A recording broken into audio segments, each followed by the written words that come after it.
There's a new superhero show coming to the CW, and it's one that is both familiar and yet entirely different. Superman and Lois will feature the Man of Steel and his wife dealing with all sorts of problems both externally and internally. But how will it be different from previous Superman series? What will make it special as a whole? What can we truly expect from Season 1? These are very pressing questions that we're happy to answer. So join us as we reveal 8 reasons why you should be excited for Superman and Lois Season 1. Be sure to like the video and subscribe to the channel. Do you want to win any of these items on your screen? If so, be sure to watch the whole video, leave a like, and comment the hidden message. And with that being said, let's get right into the video. Number 8. The setup. Easily one of the funnier elements of this series is the fact that it honestly shouldn't have happened at all. Think about it. Supergirl was made because of the Man of Steel movie and not wanting to tread on the movie series that would eventually lead to the Justice League, which is why Batman couldn't be mentioned in the Arrowverse at first and the Suicide Squad were killed off in Arrow. But in Season 2, they knew they had to bring in Superman in full, so they did. And Tyler Hoechlin wowed everyone with his take on the Man of Steel. And though he played an off and on role in the Supergirl series, he would play bigger parts in certain crossovers, including Elseworlds and Crisis on Infinite Earths, which is where the setup for the series truly begins. Because in Elseworlds, he not only proposes to Lois Lane, finally, but he finds out that she's pregnant.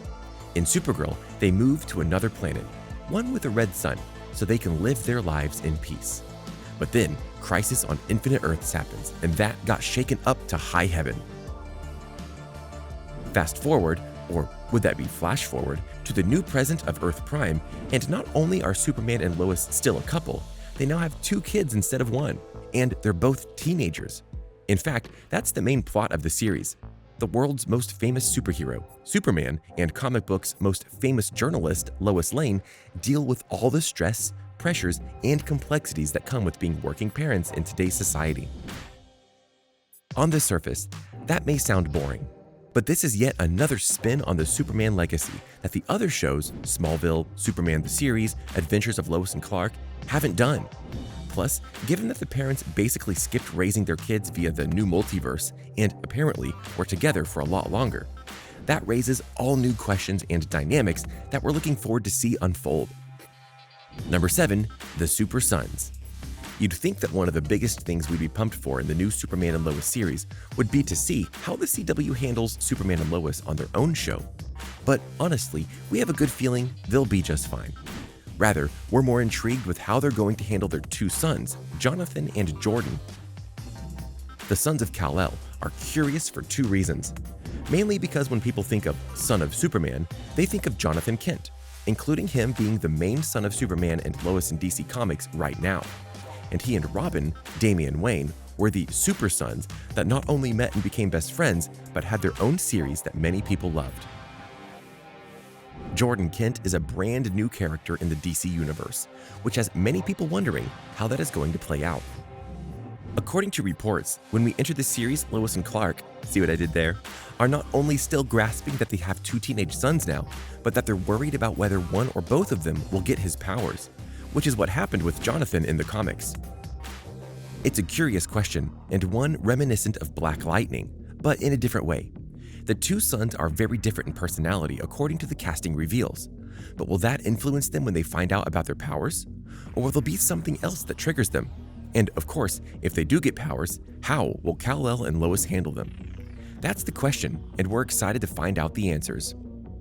Number 6. Smallville and Metropolis. On the official poster for Superman and Lois, you'll notice an iconic DC Comics location in full view via the Daily Planet, which makes sense because both Clark and Lois work there. However, as details came out, the show was apparently going to be set in Smallville, home of Clark and the Kents. What's more, because the show will be primarily set, as far as we can tell, in Smallville, that opens up a lot of possibilities, including who they are going to meet, which will include some other classic castings and extensions to those characters. Back in Smallville, Clark Kent and Lois Lane will run into Lana Lang, her husband, Fire Chief Kyle Cushings, and their daughter Sarah. It's important to remember that we've already met certain major characters in the Superman universe thanks to Supergirl, which includes Lois's father in Sam Lane. However, apparently, he's being recasted for this new show. The real question here is going to be about balance. how much are they going to show both Smallville and Metropolis? It would be easy to say, just stay in Smallville, or focus on Metropolis. But that's happened before in different series, including Smallville, which was, and still is, the longest-running superhero show in history. So to just focus on one or the other may be problematic, but spacing it out could have plenty of interesting storylines on multiple levels, including who else might just pop up to say hi. Number 5. Old enemies. Without a doubt, one of the biggest questions in regards to Supergirl when it came out over 5 years ago was about how the villain roster would be different from the lineup of Superman. Because while Supergirl has been around for a long time, her own roster of supervillains is quite small. Usually, she fights Superman villains, or others that are tied to other superheroes. With Superman now having his own show, and it being confirmed that he's been over a decade in the suit, that means that just about any villain from his past could come back to haunt him, especially because of the Crisis on Infinite Earths reshuffle. Which inevitably leads us to Lex Luthor. Lex Luthor is the greatest Superman villain. Sorry, Darkseid and Brainiac. But currently, he's a bit wrapped up in a feud with Supergirl, in which the makeshift season finale made it clear that he's still alive and wants to do bad things with shrunken gods. Given that he's currently focused on the Woman of Steel and not his original enemy, it would make sense for Season 1 of Lois and Clark to focus on another villain to start things off, and then maybe bring in Lex for a future fight. It honestly seems inevitable. But who to put in first? There are a lot of options, and there's many ways to play it. We're very curious to see who they'll pick and who will be cast as them. There's also rumors of a different Lex Luthor showing up. You never know. Number 4, Supergirl. As noted earlier, the reason that Supergirl was created was so that it wouldn't touch on the Superman franchise as a whole. Then, in Season 2 and beyond, that ended. Kara and Kal are on great terms and are the true embodiments of hope for the world. Plus, with their powers, they can rush over to see one another anytime they want. So, will they do that? We're not saying it should happen every episode, mind you, but we'd be a little shocked if it didn't happen at least in the pilot or the first few episodes. Kara would want to see her other cousins, as well as seeing how Clark is handling the post-crisis world. Remember, he didn't know about the rewrite originally, as he wasn't a Paragon. Showing their bond across 2 shows would be a really cool thing and a really unique thing for the Arrowverse as a whole. So why not have fun with that? Kryptonians have to stick together, you know? Number 3, crossover?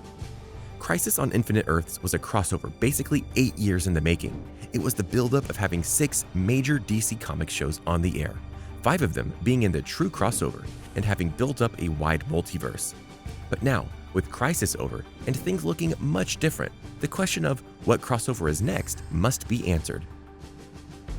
The answers did come, and it stated that the upcoming 21 seasons of everything, because of the lockdown, will feature crossovers of smaller scales.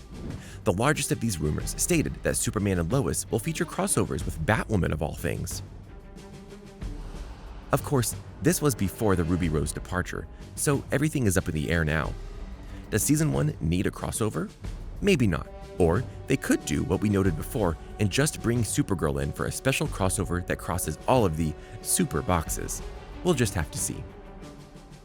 Number 2, Lois Lane, World's Greatest Reporter. We'll be short on this one, but it needs to be said. This show can't just be about Superman. It needs to be about Lois. And that means giving her storylines that show why she's the greatest reporter. The other Superman shows touched on that lightly, but not in the best ways in certain cases. Making Lois a vital part of the storyline will make this series even better and even more different from the other Arrowverse shows, so we're excited to see what Lois does. Number 1, the potential. More than anything though, we're excited for the potential that Superman and Lois brings. This is the very modern take on Lois and Clark, and we're very happy to see where it leads. Despite certain hate and stereotypes, the CW has done really well with the DC Comics characters and made a universe that no one can deny is successful.